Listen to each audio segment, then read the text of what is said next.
The subject for the morning has been an object of considerable controversy. And back in the old medieval periods, there were very elaborate works dealing with magic. Magic, sometimes uncertain, often unsavory in those days. Dark circles at the crossroads, haunts, various forms of black magic. All these finally gathered together under the general term of the Astral Light. The word itself, of course, is a perfectly innocent word. It really means, essentially, the effects of the stars, the convergence of star energies upon the atmosphere of the Earth. We have a feeling of what they do when they affect us, by astrology and by weather and by numerous meteorological reports. We are informed, at least in part, of starry influences. But the effect of these influences upon the Earth's subtle atmospheres became the basis of an elaborate structure in magical thinking. First of all, we have to follow the general pattern of antiquity in the discussion of the planet itself. We think of the planet Earth as merely as a son of balls surrounded by some atmosphere and floating in a great sea of space. This is not the way the ancients looked at it.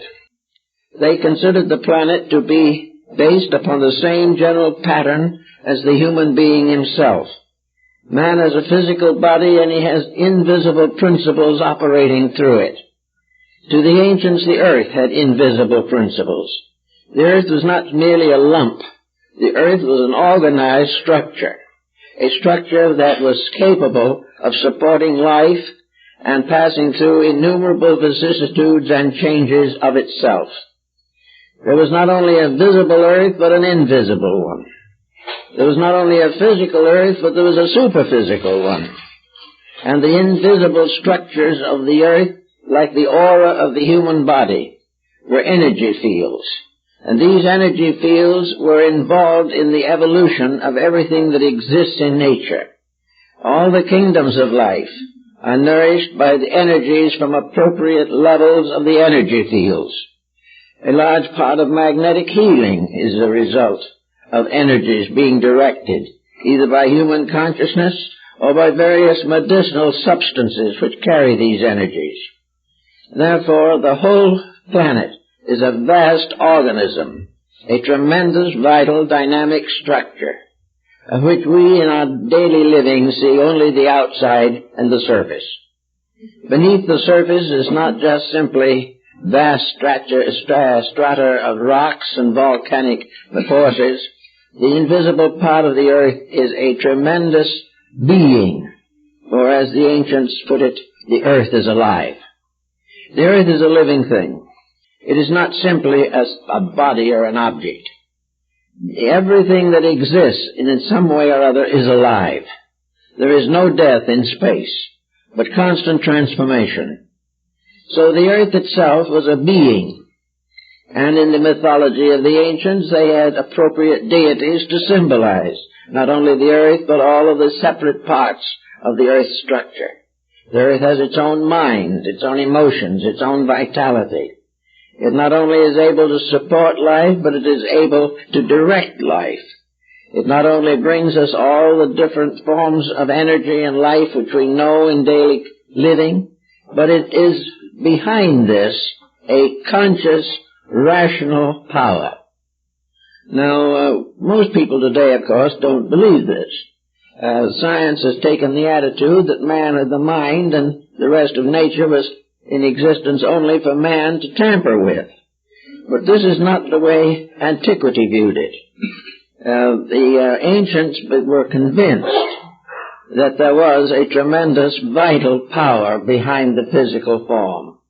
Researches on the magnetic field of the human being have justified the realization that man also is both visible and invisible. The invisible part of man is sidereal. It is an energy field. It has its own memory. It has its own records. It has its own morality and ethics. And when a human being with his mind transgresses the ethics of the magnetic field, he gets sick. Because everything in nature is constantly laboring towards an equilibrium, which will keep things as nearly in order as possible. So we look at the earth now as a kind of world with many levels. The Egyptians did the same thing. In the old tombs there are still old diagrams showing the levels of the planet and of the solar system, and of all the invisible beings that dwell therein. The Tibetans and Buddhists had the seven heavens, and so did the Christians in the Apocalypse. All of these mysteries are now counted as merely aberrations. Well, some of them probably are aberrations, but what is an aberration? What is it that causes the individual to create fantasy? What is it that causes him to emotionalize every fact of his living? There has to be an emotional energy or he cannot do it. There has to be a mental energy or he cannot think. There has to be a vital energy or the body could not be repaired in case of sickness, and the growth of the child would be impossible. So everywhere there is life behind the scenes. Now, as soon as man began to recognize the possibility of life behind the scenes, he wanted to look at it, to find out about it, to do something with it. He was not content simply to live in a mystery. So he went to work, but unfortunately, he was not well equipped for the job. The energies which he was seeking to understand were also in himself, but he had never done anything with them in himself. He had never attempted to organize his own life and bring it in harmony with the universal purpose.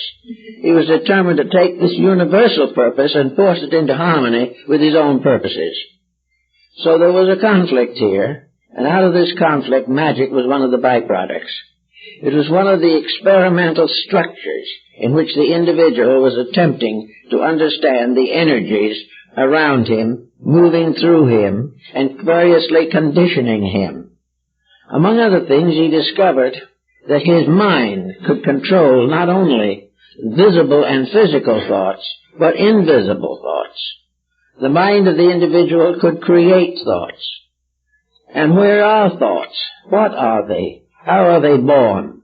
Do they live? How do they die? Here is something that we pass over. We don't even try to explain these things. We say we had an idea one morning. Where did it come from? Was it any good? How do we know that it came from us? Did we borrow it from somebody else? And is this idea useful or useless? Is it constructive or perverse? Is it helping something or hurting something?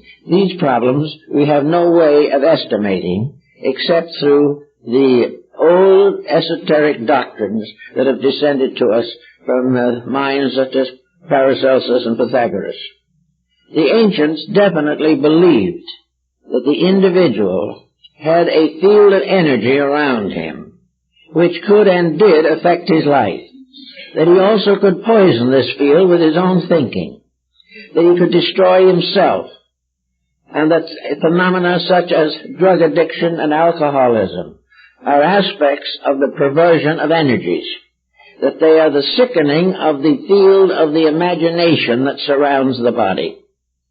So we have a problem that goes back to the dawn of time as to what is imagination, how does it work, and is there a solid structure there, and how can we direct it, or how does it direct us? All this was part of ceremonial magic, became involved in the Kabbalah, and has more lately taken its place in metaphysical psychology. All of these elements, therefore, must be brought down to some level where we can use them, where we can find out what they're doing to us or what we are doing to them. At the present moment, the Astral Light is largely the product of what we have done to it. This field is a kind of field of the ghost world. It is the field of the invisible, but in a sense bound to the visible form of life. The Egyptians knew this ghost or phantom world.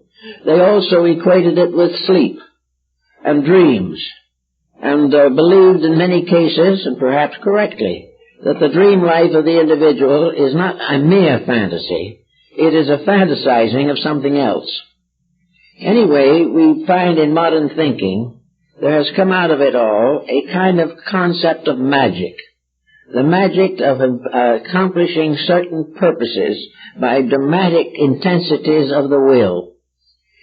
With magic also has come an absolutely necessary correlative, and that is ritual. Now, the Indian on the reservation here in the Southwest is a good example of a primitive magic lingering on through time. An Indian finds a little pebble. It is a nice little pebble. He puts it away to keep, but the pebble is still a pebble.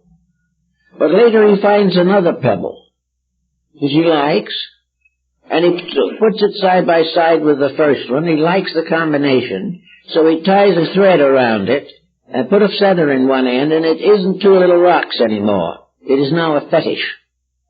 Now, a fetish is something that has magic power, a combination of things that is not ordinary.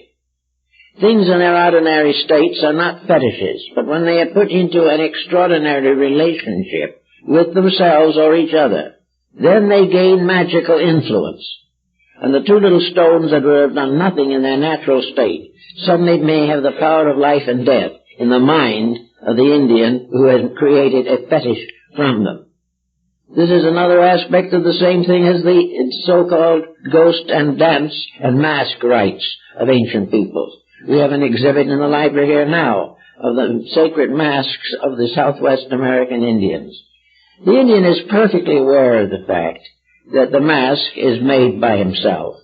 He is perfectly aware of the fact that when he is wearing it, he is still himself. But when he combines the mask with himself, something happens. While he is wearing this mask, the astral light has stepped into his consciousness. Magic. He is no longer simply a member of the tribe.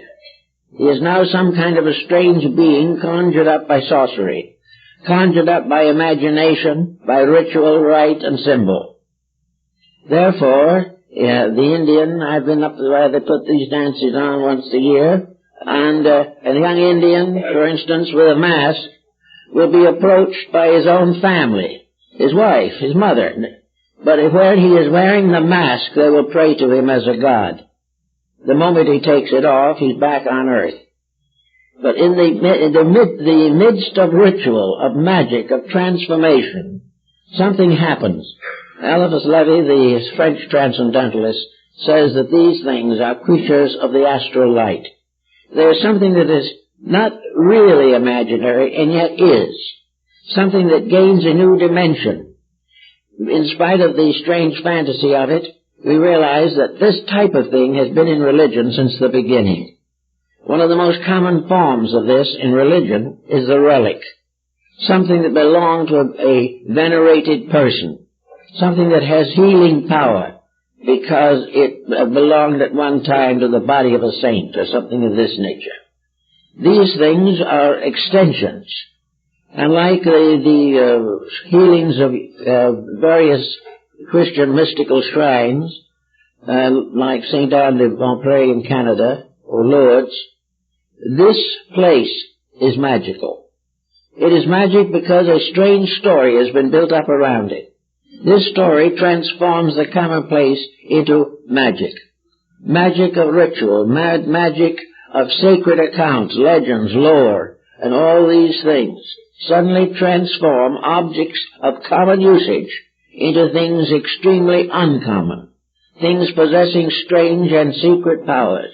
And where do these powers come from?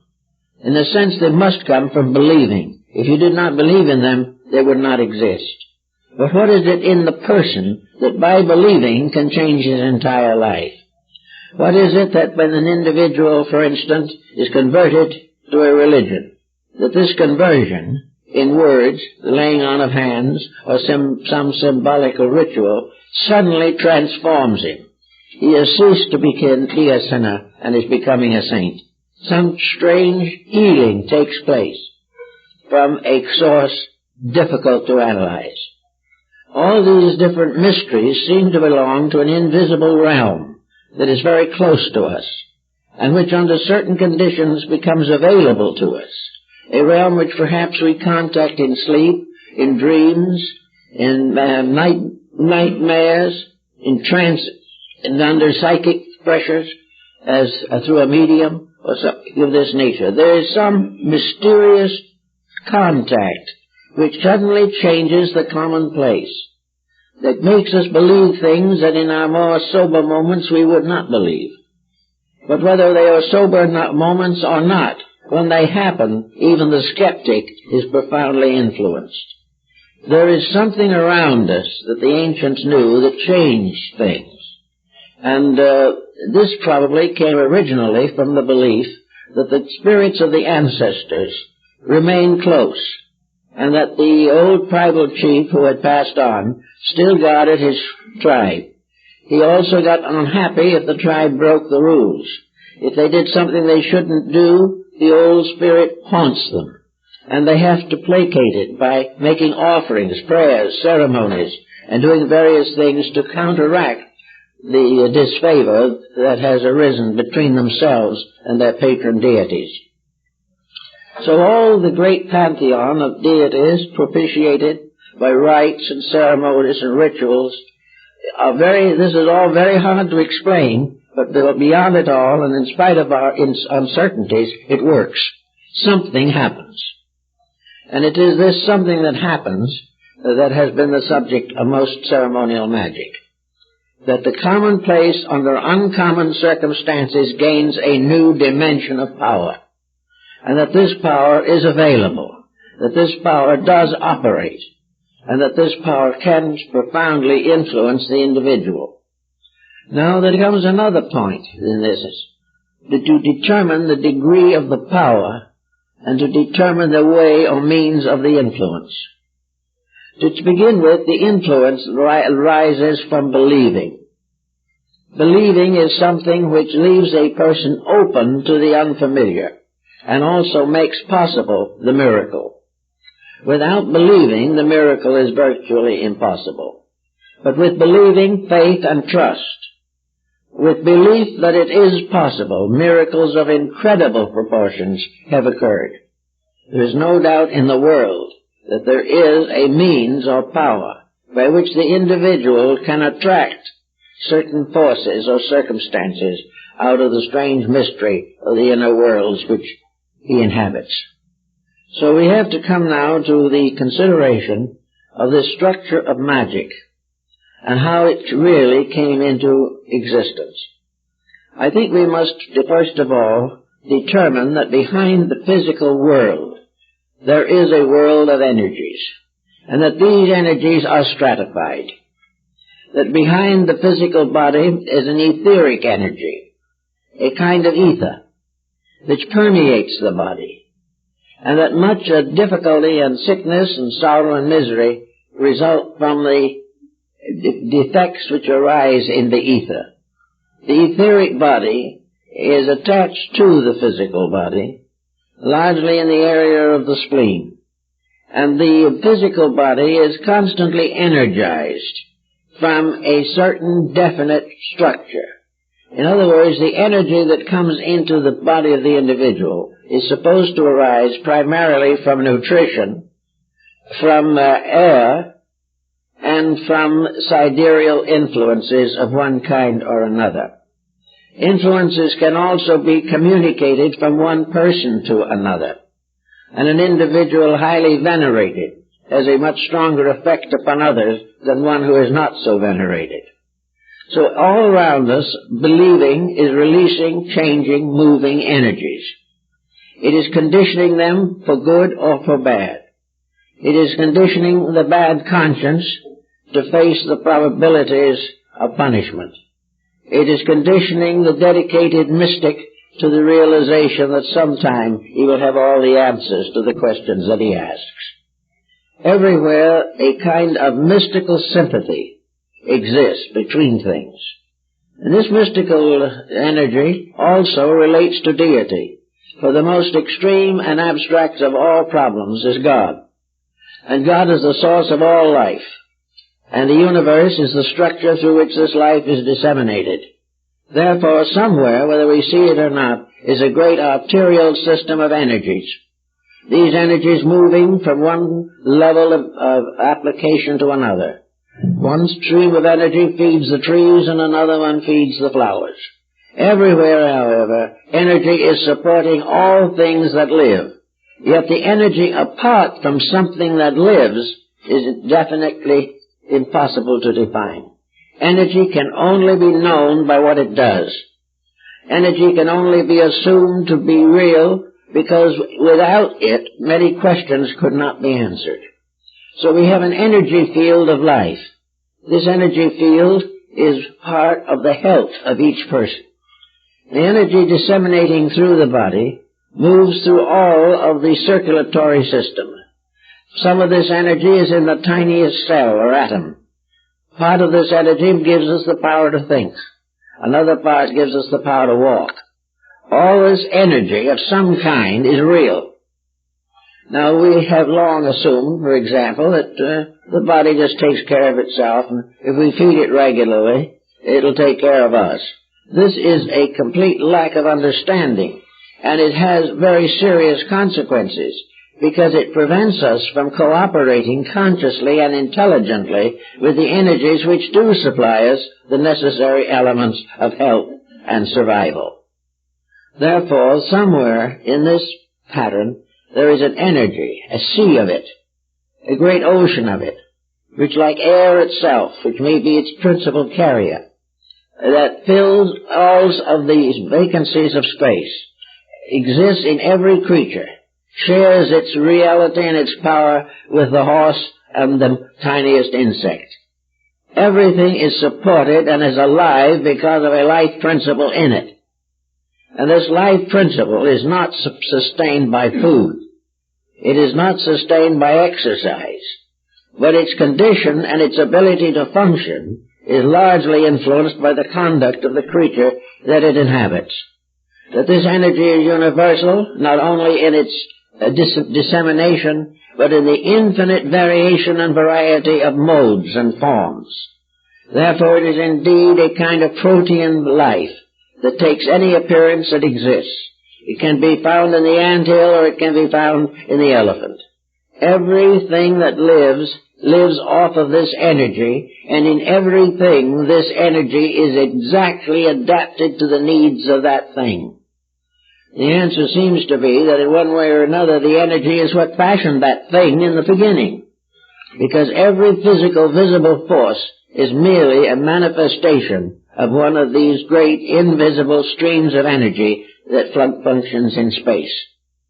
So if we start looking into this, we begin to say how the ancients could have imagined and did imagine this world that we don't see, the world in which we are constantly pouring things and having them poured back at us out of this strange atmosphere. One of the most common problems, of course, is imagination. Is there anything that a human being can imagine that could not exist? This has been a great question. Is imagination capable of creating life or creating things? Or is it merely a transformer? Is it merely a way in which energy of another type is steered or conditioned into a pattern we have created with our own thinking? I think in fantasy we have this fairly well figured. We find healers, and spiritual healing is distinctly a possibility. We find that magnetic healing is accomplished by opening up the locked areas of distribution of energy through the body. All death in form is the result of obstruction. Energy breaks up obstruction. If energy fails, obstruction takes over. So healing of various kinds of a religious nature certainly does exist. Now, of course, the moment you say that, you place yourself in the problem of magic. If you study this and you realize that you have been to a healer of good reputation and that you have had constructive results, the question now remains is, why and how did you get these results? Did the healer actually give you a kind of healing that was separate from your own consciousness? Was it superior and absolute like a medication, something that is given to you? Or was the healing a stimulation of your own internal resources? It is probably a little of both. It is a little of both because, under a belief, we are capable of accomplishing a great deal. This is well pointed out in Oriental philosophy in the problem of Zen, where the entire development of the individual arises from the complete conditioning of his own psychic integration. Now, if it is this, if it is the individual who is healing himself, then he is healing himself by releasing energy. He has broken up an obstruction. Now, if we go up to another level of energy, we can take mental energy. An individual who has a new idea or learns something will have the power to break up the obstruction of a previous error. If he discovers he was wrong in something, and by discovery gets a remedy, then he breaks up the error pattern in himself. And how did the error pattern get into him? It came because he himself put it there through an erroneous attitude, or by believing something that was not true. So the correction and the ailment are tied together by one great factor alone, and that is energy. Energy which permits all changes and transformations to occur. Energy which changes the moral life of everything, results in the evolution of species, results also in the mysterious worlds of space around us. Energy, then, is a factor in all magic. It is life. It is something that can be steered. Now, there are two ways of steering it. One is the individual trying to adapt it to his own needs, and the other is a universal power adapting or adopting energy to its purposes through living things.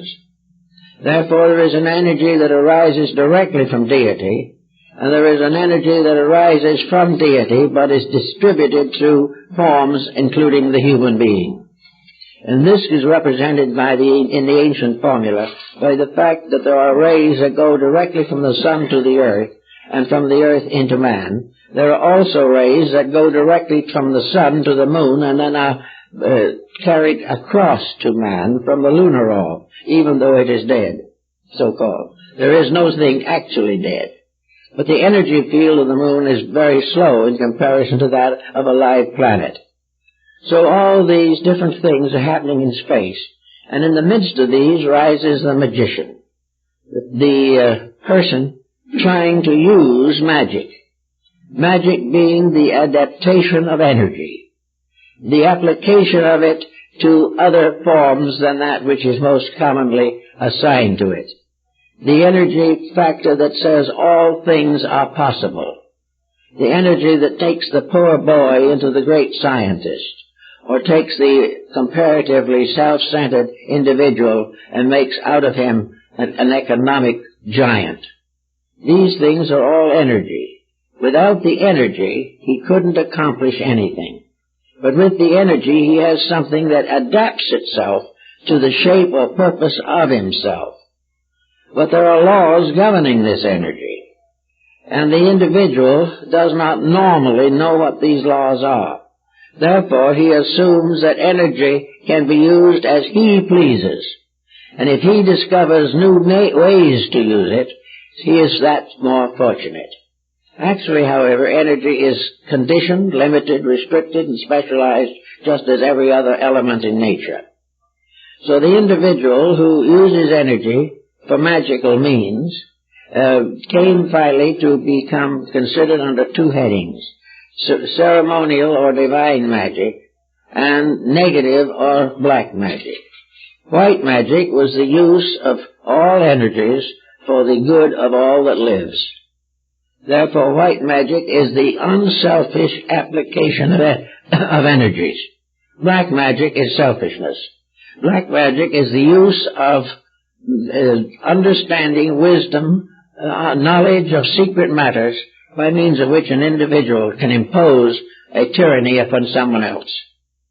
So the use of energy has its own price, its own expense. its own bill that will be definitely brought to bear on the subject. In the problem of energy, then, now we'll go into a kind of an Egyptian phase of this, and we see the individual in a world of shadow forms. We have a term here, symbol, and there is an ancient art of symbolism. Now, a symbol is a picture of a motive or an idea or a meaning. It is putting a mysterious truth into the form of a picture. And this is also the same thing that happens in the case of the astral light. All action, all attitude, all feeling can be considered as pictorial. Everything that exists has a shape of some kind. Some of these shapes we can see around us in daily life. Some of these shapes impose themselves upon us in sleep as dreams and nightmares. Some of these shapes never appear to the physical world at all. Others are particularly limited to the abilities of psychics. But in every instance, every single thought or emotion has a picture, has a likeness of itself, a mathematical pattern, a geometrical balanced design which stands for it. All the symmetrical patterns are related to good or constructive things, asymmetrical to evil. All things that are good are beautiful. All things that are bad are ultimately hideous. We therefore always represent evil beings as monsters of one kind or another. And we are a little closer than we realize to the symbolism, because all evil is monstrous. All things which are destructive look destructive if the psychic or the clairvoyant has the capability of seeing them. Therefore, in the Egyptian philosophy, the world of the afterlife is filled with symbols. Symbols that have been brought into existence here. Symbols that represent conduct, codes of action, ways of doing things. And in the human being at the time of death, there is a particular level of being which contains or epitomizes these emblems, so that the ghost of the individual going into this other dimension takes on the appearance of its true nature rather than the appearance of the person and how they looked in this world. Consequently, the evil person slowly becomes symbolical of an evil arrangement of things. An evil picture, an evil monstrosity appears, which has no real existence as a monster, but is simply a true picture of the behavior of a living person now deceased. This living person, therefore, now deceased, remains either approximately human, going on until the re-embodiment, or it goes through a process of renovation, to the Egyptians at least. They believed that this ghost-like thing represented a level of the being, a kind of shadow, a symbol, an emblem. And in the afterlife, the individual remains for a time identified with this. Finally, the true person departs from the emblem, having overcome it through experience and through greater understanding, and ascends, and the ghost monster slowly disintegrates and into a kind of inferno in which there is no longer any life in it. The Egyptians and Greeks, however, believe that occasionally these ghosts were taken on by entities that are not human or might have been at some time, and therefore become obsessing or possessing spirits. And in black magic, like the case of Dr. Faust, we hear that ultimately his devil took him, and Faust was forced to face the consequences of his own evil deeds. Actually, though, the actual procedure, while it is symbolized in the diagrams of Tibet, where we find all kinds of beings, divine and monstrous, they are all parts of this vision period of the astral light. They are parts of things that are not essentially true, but are non-essentially present due to the complications of rational thinking or emotion. If, therefore, the individual, having negative attitudes, wishes to, in one way or another, misuse the psychic energies or misuse the other forms of etheric vitality which they need to live with. If this happens, then trouble is bound to happen as a consequence. There has to be a negative reaction, and this we find where in Europe there's museums, there are numbers of pacts signed between human beings and demons. These pacts were that the demon should serve the human being, as in the case of Faust, for a certain number of years, after which the human person gave his soul to the evil one as compensation or as a payment of this debt. This type of thinking, of course, is not exactly possible of rationalization, but it does indicate that the individual believes that if he gains through evil some profit, some security or success, he is ultimately going to pay for it. That the evil which he uses for his own benefit will sometime turn on him and punish him. So all of these mysterious energy levels have a high ethical standing.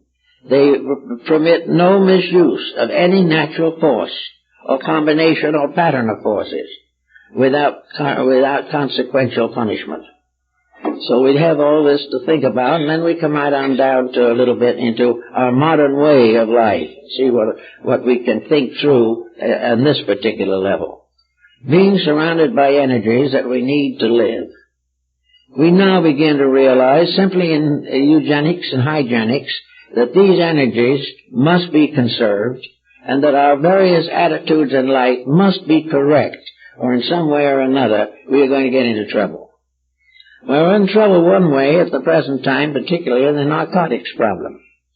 As far as the scientist and the social worker is concerned, the narcotic addict is simply an individual with a weak disposition who has formed a destructive habit which will ultimately destroy him. This is, however, not exactly the whole story. In the old days, it would have been taken for granted that this type of thing is one way of selling the soul to evil. In other words, the individual who in weakness or in indifference destroys or damages his own body, creates an attraction and the very habit-forming quality which he has become addicted to, cocaine or something of this nature, while he is still alive. A kind of vampire, a kind of incubus, representing deceased drug addicts. They damage the etheric atmosphere and move in on the individual with a possessing power. And no doubt that many of the reasons that drug addiction is so difficult to break is that the individual is fighting not only his own weakness, but an obsession which has taken over part of his internal life. He has to break away not for himself, but for something that has moved in upon him like an obsessing monster. And this monster is probably a deceased person, still desperately desirous of having the narcotic or drug. All of this seems fantastic, seems as though it might be sheer imagination, but whatever it is, the fact remains we're in trouble. The fact also remains that we are in trouble from only one cause, and that is the misuse of the vital resources that we possess. We are in trouble because we believe things that are not true, and by means of one type of energy we create a verisimilitude for these things that are not true. In other words, energy can be wasted on a delusion. Energy can be wasted when we believe something that is not right. It can be moved to its own destruction when we attempt the impossible. And it is also undoubtedly true that it will give us trouble the moment our ambitions impel us to acts which are dishonest or dishonorable or selfish. Energy is moral. We have to recognize that this problem is one of ethics, that every misuse of energy is punished by that energy itself. The energy which is disappointed or abused is like a physical body that has been damaged by excess. the body finally turns and punishes the person who has abused it. Energies do the same thing. Emotional energies, feelings, will turn upon the individual who abuses them. The energy of emotion is part of the astral light. It is part of this mysterious invisible which performs visible functions. Therefore, hate is certainly a misuse of energy. All the different excesses, every unbeautiful or ignoble use of energy, any abuse of energy, is not punished by the body but through the body. It is punished because the abuse has damaged the balance of equilibrium. This abuse has damaged the flow of life force through the vital organs of the body. The body is damaged, but the thing that damages it is not the actual drug, although it's bad enough. The thing that's damaged it is the habit, the idea of dependency, or the belief that some false action is going to be rewarded with happiness or pleasure. This is a world today of ulterior motives. Everyone is trying to get what he wants. Everyone believes that his own desires are of first importance, and he is perfectly willing to sacrifice other people for the attainment of his own purposes. This is an abuse of energy. This is a misuse of the mysterious field of life in which we exist. It is also tied up with the karmic records that are carried from one life to another. For these records are carried in the magnetic fields. And the individual can and will in time find out the reason for all the things that happen to him, but not until he is able to stand this discovery without personal damage. So all these different factors work together. And in our problems of daily living, we have to work out some solution. And in religion, we have to be particularly careful, because religion was involved in magic from the beginning. And religion is still, to a great degree, involved in the mysteries of the astral light. Miracles are spiritual experiences supported by psychic energies. They are perfectly legitimate if they occur, but they will not permanently occur unless they are merited. The individual who deserves a certain mysterious and miraculous occurrence may have it, but a person who does not deserve it, even if they have something that appears to be it, will be damaged rather than helped. So it's very important in religion to think through this problem of the astral light. The astral light contacts us as a substance to be used or abused, to be formed or transformed into the problems and solutions of daily existence. The religions of the world are nearly all in trouble today. They are in trouble because they have gradually sacrificed their ethics. They have gradually made a program of expansion and conversion and have done everything possible to gain political power. All of this is contrary to the purposes of religion. The purpose of religion is to help the individual to orient constructively with both the visible and the invisible worlds in which he functions. Religion has to do, therefore, with creating a power in man, a kind of shining armor which prohibits the entry of negative factors. The individual who wishes to compromise is going to be lost very quickly. He can say, I'll just do this little thing once, no one cares, but that not once becomes twice, and after a while the entire psychic life is demoralized. Also, we know that behind all of this is a great damage in the astral light of the planet. We know, for instance, and as we're beginning to recognize now, that when we get naughty, when we do what we shouldn't do, nature gets angry. And we are having today a combination of circumstances that should give us cause for a great deal of consideration.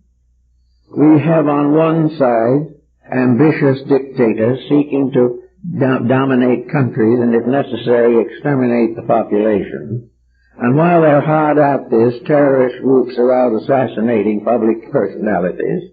And while all this is going on, volcanic eruptions and earthquakes are breaking out, tidal waves are rising up, cyclones are on the increase, and the temperatures and seasonal developments of the various continents are seriously affected. In other words, it's a general disturbance. The story of earthquakes and moral difficulties are very closely linked. The story of moral difficulties and epidemics and plagues are very closely linked together. In the 12th and 13th century, the Church prayed for deliverance from the comet, the plague, and the Turk. And we're just about the same spot now. We're having trouble with the Turk. We're having trouble with epidemics and ailments we know no cure for. We're endangered by natural phenomena. Everything that is happening is an indication that physical unrest, physical dissonance will result in a complete imbalance of natural processes. We cannot abuse nature any more than we can abuse each other with impunity. We cannot pollute the atmosphere and have it not polluted. We cannot do things that we shouldn't do and then expect to get away with it. But we are living in a kind of a hollow globe of energy, a tremendous, luminous, fluorescent energy. And this energy is adulterated and corrupted or strengthened and assisted by every circumstance of life. We know definitely that the present situation must be solved. We know also that it cannot be solved unless people stop doing the things that cause it. The possibility of passing a law saying that as we sow we will not reap is just not possible. We have to take the punishment if we do the deed. Now, most everyone likes to overdraw their account so far as natural resources are concerned. We are unhappy when a bank goes bankrupt, and that's happening with unusual quantity at the present time. But we are becoming bankrupt too. And this bankruptcy of ourselves is far worse than the loss of the dollars. This bankruptcy of ourselves will and can destroy the equilibrium of the planet. The planet is alive, and the planet is getting tired, undoubtedly, of the nuisances that are inhabiting it. It is getting weary of being told constantly how we love each other and at the same time go out and kill each other. Nature is aware that we are not giving due consideration to the consequences of our own actions. And this is not only in connection with our constructive and destructive moral attitudes, but it is partly involved in the advancements of the sciences, in anything in which there are major changes in environment. There must be appropriate improvements of character or something goes wrong. Now, what goes wrong is this imbalance of energy. And it can well be that we are worried about the contamination of our drinking water. We are worried about the fact that the ocean can't carry all of the refuse that we have forever. We are worried concerning the artificial control of pesticides and so on to keep our crops coming in. These things are worrying us, but nobody does anything about it, really. They pass a series of laws in which they set up a new trouble to try to correct the old ones. But actually, somewhere in the line, the human being has got to realize that he lives in a universe of law and order. He lives in a world in which common sense exists in the atmosphere, even if it doesn't exist within man. When we find that we cannot do something, then we have to begin to think of making the changes in ourselves that are necessary so that we can survive. If we can't afford something, we cannot afford it, that's all.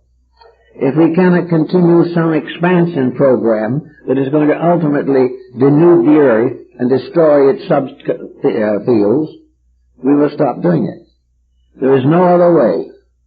And there is nothing that can possibly prevent the great computerizing of life. The invisible world around us is the most perfect computer that we will ever know, because it can truly measure the fall of one sparrow.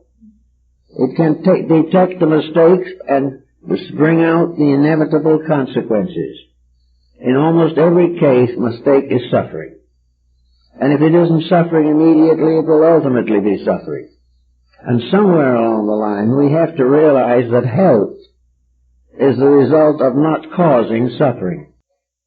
That health means that we have to bear witness to this universe of energies, which is perfectly balanced, in which everything necessary for existence is available, but cannot necessarily be sold on a basis of so much per share. It is something in which we have to keep the rules, and then the rules will keep us. In our own personal life, we get a whole group of psychic fantasies today that are close to the borderline of the past. We don't want to be considered superstitious like our remote ancestors. We don't want to consider our modern civilization as depending upon witch doctors for survival. But what we do feel constantly is the belief or feeling that in some way we can neutralize universal law by an attitude, that we can find some magic to cure the mistakes that we make, that we do not even have to repent them. And some religions have even gone so far as to glorify them, to tell us that these mistakes are perfectly acceptable. The atheists, on the other hand, are a negative factor because they not only deny the mistake, but they deny the universal intelligence that is behind the problem. The atheist can never solve anything. Atheism as a religion can never solve anything, because it gives us no basis of integrities upon which to build. The problem of the atheist always is that he has no internal inducement to improve. His whole inducement is to spread his own doctrines throughout a suffering world. He does not recognize the importance of having a firmness within himself that can strengthen him to be true to principles, regardless of what his theology may be. But when atheism destroys the realization of universal ethics, it is simply contributing to the general dilemma. Atheism is spreading, but not very rapidly at the moment. It is becoming more and more difficult to justify it. But not only do we have atheism with its negative attitudes, but we have other people who believe firmly that we are here to do exactly as we please, enjoy anything we can get our hands on, and cheat our neighbor with impunity. We are living by a profit system in a universe in which there's only one profit, and that is virtue. We are living in a universe that is tied into a concept of universal cooperation. The function of these fields of energy can only be maintained by the cooperation of each of these different forms of energy and the beings and creatures through which they function. We know definitely that if we want to benefit from the tremendous reservoir of psychic strength that lies out there, that we have to deserve it, we have to earn it, and we have to use it wisely. Every perversion of energy will end in tragedy. And the most common tragedy, of course, is health, and the next most common tragedy is worldly goods. So we have to be prepared for this type of situation if we continue as we do now. Now we have these ancient pictures. I know many of the great artists of the Middle Ages, the Renaissance masters, of demons of all kinds, St. Anthony being tempted, the evil one peeking over the shoulder of the would-be saint. All of these things, the evil one in this case represents the ruler over the power of this and world of deceit. And this is the negative psychic life of the individual himself. In each person there is a redeemer and a destroyer. In each of us there is a transformation upward or a degeneration downward. And the degeneration is in the keeping of this evil spirit, which is simply the embodiment of a symbolism. Our advancement forward is in the keeping of a good and kindly spirit, which is going to bring us finally to the fulfillment of our natural destiny. So all these evil things, this world of demons that has been preserved for us, these obsessing problems that we still have. In working over the years, I've had to work with many people who were profoundly convinced that medieval sorcery was working on them today, that they are suffering definitely from the black magic of those around them. The evil spirits are moving in on them. And, of course, these folks are under the fantasy of the astral light. They are under the fantasy that makes anything you believe the truth. And that one we believe wrongly, we've got to correct it. Now, when a person has the wrong beliefs and gets into these troubles, what do they do? Well, you can go to them and you can talk with them and you can reason with them. And in many instances, you can do some good. But in a great many other instances, you can do nothing. The individual is far more certain of his own aberration than any possible solution. He has had this suffering himself, and therefore the opinion of another person is worthless. He has seen these evil spirits in his sleep, therefore who denies them is a fool. The individual who is in serious trouble has built a certainty about his trouble. He is so sure of it, so completely wrapped up in it, that no one can reach him. No one can tell him that it's his own hallucination.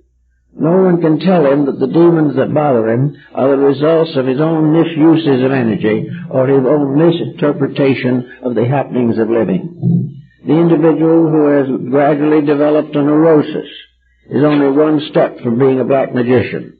Another individual who is in hysteria is already close to the magic of the astral light. These things are moods, they are conditions, they are factors that the individual himself builds up. This building up also builds up this field of energy which we are all in. The various mistakes of the whole of humanity do create in the magical energy fields a stratum of difficulty. In other words, just as surely as physical refuse can poison the planet, so psychological refuse can poison the astral light, can poison the metaphysical field of energy. If we keep on feeding delusion, it will grow and become stronger. Physically, it will gain more converts, and esoterically, it will corrupt the substance from which imagination must be built. Now, imagination as a constructive force is a very beautiful thing. Imagination has given us great art and great music. It has given us some of the noblest lives the world has ever known. It has given us the dreams of a better life, but stronger dreams than we would otherwise ever have. Imagination is a very beautiful thing. But if this imagination turns sour, it turns the same way that the things we see around us. We see great music turning sour. We see a terrible noise taking the place of music. We find literature turning sour. The days of great writing are no longer venerated or respected. Nobody reads them anymore. In a very short time, motion pictures and television have gotten into very serious moral difficulties, simply because they did not have the courage to stick to principles. Everywhere we turn, decadence is the prevailing circumstance. And this decadence represents a kind of infection. It is something that not only we gain through contact physically, but the energy fields that supply the life upon which we must live are also depleted. The energy fields not giving us the proper supply of constructive energy, we begin to be sick, we get tired, we get worried. We find more and more justification in fear. And all these things represent finally a vast chemistry, a great negative alchemy, that is affecting all of us and affecting the world in which we live. Now, we can't necessarily go out and force a change in the astral light. It is said that after the crucifixion that Christ descended into limbo to liberate the lost souls.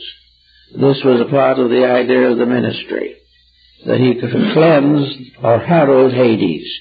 And this was part of the doctrine also in the Orient, where the Buddhas went down into the underworld to redeem the lost or tired or broken ones. Now, this does not mean that either Christianity or Buddhism or any other religion actually believed in hell. There is no conscious religion that's worth anything that believes in ultimate damnation. There must always be a redemption of some kind. But this damnation that we're worrying about is not something that we have to regard as an eternal hell.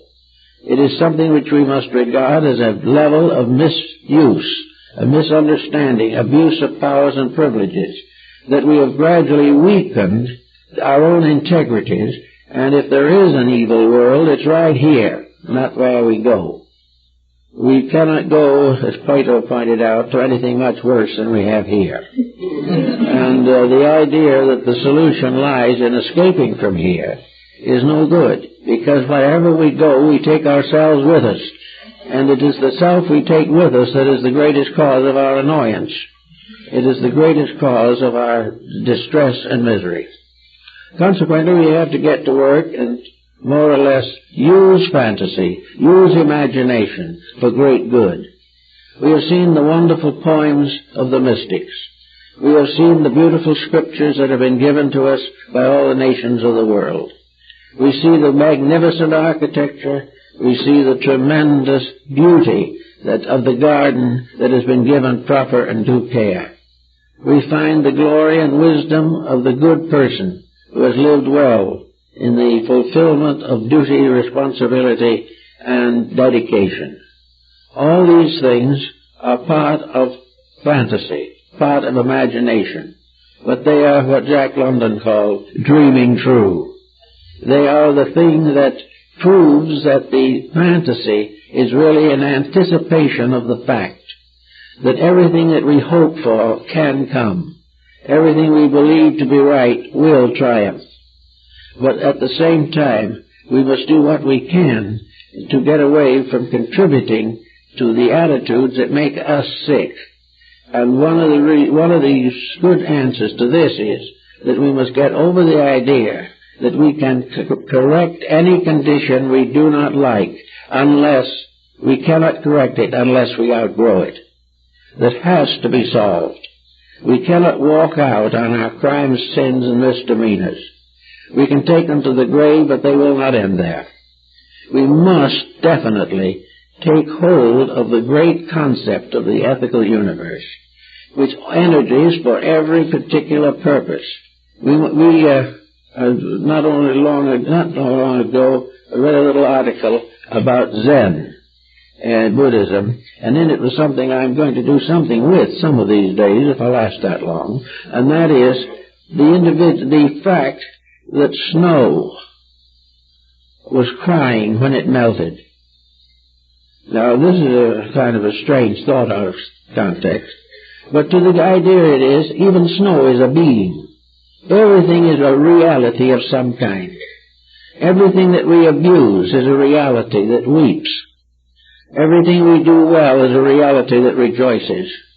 Every single thought we have has some relation to being. Hope is a being as well as a word. Hate is a being. These things become internal monsters or good spirits, depending on themselves. But everywhere there has to be this realization of the tremendous potential of being the thing we need to be. We must gradually awaken to the fact that this universe is essentially beautiful, that the Garden of Eden is still here, that all of the nobility of existence awaits release, and fantasy, the constructive fantasy, is the individual dreaming of a better world and building a foundation under the dream. Dreams come through to lead us to new certainties. Nightmares do the same. And they both use the same kind of energy, but it is differentiated by the organism through which it passes. The hater uses more energy to hate, the lover more energy to love. The proper use of the energy resources is the cleansing of the Aegean stable in the labors of Hercules. It is also the symbol, always, of the redemption of lost souls. The lost souls are ourselves, but also the lost souls are the beauties that we have corrupted. The lost soul is harmony, that we have tamed into inharmony. The lost soul is joy, which remained turned into grief. The lost soul is hope, which we have transformed into fear. They are all uses of the same great energy powers. They are the same uses that we have to make in terms of our internal lives. In external, we have to plant farming, we have to get crops, we have to find various ways of feeding the world as we try to do. These are the physical things. In the emotional world, we also have to have our crops, our sowing, and our reaping. We have to build materials there that become part of sustaining the integrities of life. And these integrities are sustained in two ways, either from below or from above. As they are sustained from below when we create beauty and do lovely things and make wonderful poems and write great books. All these things inspire and lift the individual toward reality. On the opposite side, we have an inner life of dreams and hopes and aspirations, of love and affection and integrities. And as we cultivate these from above downward, the beauties of below come up to meet, and then we have a beautiful world. We have a world and things are done as they should be, and that we enjoy the results of this doing because it was something that we were intended to do from the beginning. There never was a time when the world was not supposed to grow. And now we have so many problems that it seems as though something more than ourselves must be to blame. We wonder whether or not the nuclear fission has rocked the foundations of heaven. It hasn't. But it is going to rock the foundations of misuse of knowledge. We have 2 and 3 great abuses that we have to watch for. Abuse of knowledge, which can lead to the most terrible difficulties. Abuse of affections, the exploitation of the natural love of the individual, of beauty and personal affections. The cleansing of the personal affectionate relationships of human beings is absolutely essential to the final ending of war. It is a well-established home, with people sacrificing a little of themselves always for the good of the family, accepting responsibility with dignity, and working together without losing individuality. This makes the home, and this is what the nations are going to have to do to make a world that can survive. So all these principles work. And they work because behind the physical sources of good, there is this invisible source of energies. Energies which express themselves as we create bodies for them. A good thought becomes a body for a beautiful energy supply. The individual who wants to paint a beautiful picture, and with prayerfulness and integrity and honesty asks a little spiritual guidance in the picture, will get it. And the individual who asks only for corruption will get that also. So we have this strange world of fantasy, imagination, call it if you will, the world of the astral light, where thoughts are things, where moods are realities, and where things in this world seem very much less real than they do to us. But in this world of fantasy is the world of our hope for tomorrow. Fantasy, beautiful fantasy, is building tomorrow. Fantasy is creating the world that must be. It will come, but it will not come unless men dream it, unless human beings begin to realize the importance of it. When we use the natural resources of this world well, we will be secure. When we use the resources of this invisible realm around us, real and true, we will have peace of mind, we will have health, we will have natural and noble emotions, and we will have dedications to causes and principles that are worthwhile. The universe has everything in it, good, bad, and indifferent, so-called. The bad, however, is not a principle. The bad is a misuse. It is the result of constant compromising.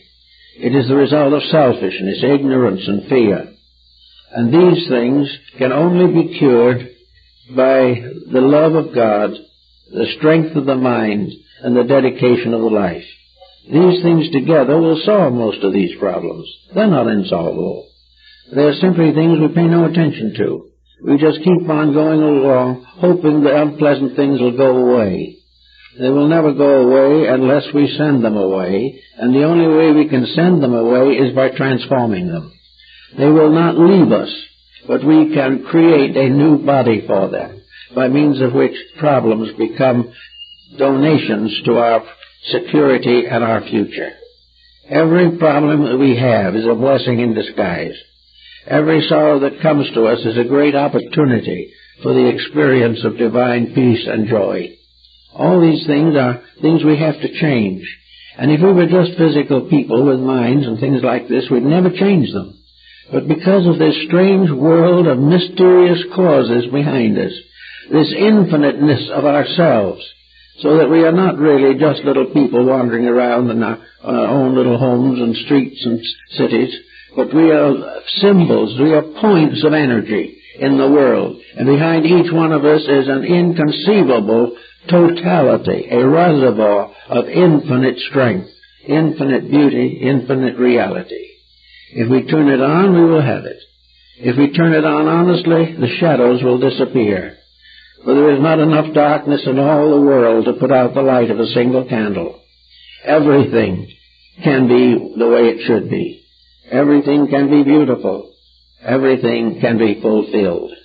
Because the fulfillment, the energy is there. Heaven is not somewhere off in space. Heaven is in the upper realms of ourselves and our world. Heaven is where we make the right decisions and are glad. And having made these decisions, we cooperate with the earth to preserve it and to help it to serve us as wisely as it should. The Astral Light, then, is not just a place where you turn on a ritual, make a circle somewhere on a crossroad, and invoke demons, and try to protect yourself by putting yourself in a circle so the demon cannot get to you, but it can get to someone else. All of this is superstition belonging to the past. Anyone who favors it can favor it, and will have a reality from it, a fantasy that is not true, a fantasy which can curse and endanger the soul for many, many years, a fantasy that brings sorrow, misery, fear, disillusionment, discouragement. These are the fantasies that come from not dreaming true. Dreams are beautiful. The nightmares give us trouble. And the nightmare, as always, is the cause of something we ate that we shouldn't have eaten. And it is also caused by something we thought we shouldn't have thought, some emotion we should not have endured, or some belief that is doing us no good. So we have to correct these things. But the interesting point is the energy. The nightmare has to have energy. The nightmare can be so real that it is more immediate than anything that happens in daylight. The dream can be so real. In a dream we can travel around the world. In a dream we can go to all the different nations out into space. We can conquer where the great scientific progresses of man can never go. The dreams are tremendous realities, and yet they are merely the stuff of fantasy. But they are great fantasy. They are the representation of what everything can be. The dream is a reality that hasn't come through yet, if it's a good dream. If it is a nightmare, It is an unreality that we are clinging to. Whichever way it is, we are all dependent upon one great energy. Call it God, call it nature, call it life, call it reality or being, but it is one great energy. And the future of the world and the future of ourselves depends entirely upon the use of this energy. To the ancients who did not know what to call it or how to use it, really, they called it the astral light. It was the light and stars and spirits of space that were hovering over the earth, near it. They were the strange entrances and exits of principles, dreams, hopes, aspirations, inventions.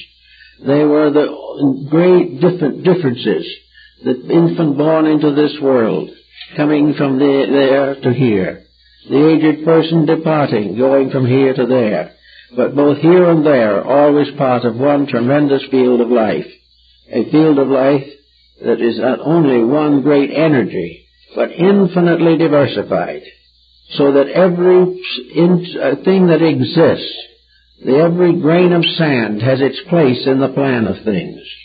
And as this is so physically, it is also so mentally and emotionally.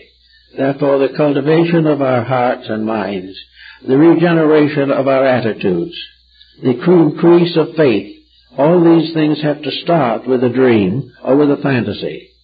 But if the fantasy is true, experience builds a solid foundation under it. If the fantasy is not true, it will fade away and leave us disillusioned. But the greatest dreams we have are the true dreams, and the true dreams are the ones which will never fail. So in one way or another, we live in this world of dreams, of drifts, of shadows, but we also have within ourselves the power to use all of the resources of life. Within our own natures have been placed little seeds which can possibly unfold to become worlds. Each human being is a universe in the making. Every human being is an infinite being, forever and forever. But this infinite being is forever growing and unfolding. As it grows, joy and wisdom increase. As it stubbornly clings to its mistakes, it has heartaches. But either heartaches or joys, the end is inevitable. We're going to accomplish what is necessary. And when we do that, the invisible world will become a beautiful blanket to protect us, and a wonderful light and a wonderful artistry, and we will see the whole universe as a magnificent creation of infinite wisdom and infinite love. As we get to this, our own little problems fade away, and the energies with which we are endowed are the energies by which these dreams can be made to come true, and they are also the fields of energies where these dreams were born. And altogether it makes a rather nice little package when we get around to it. Thank you.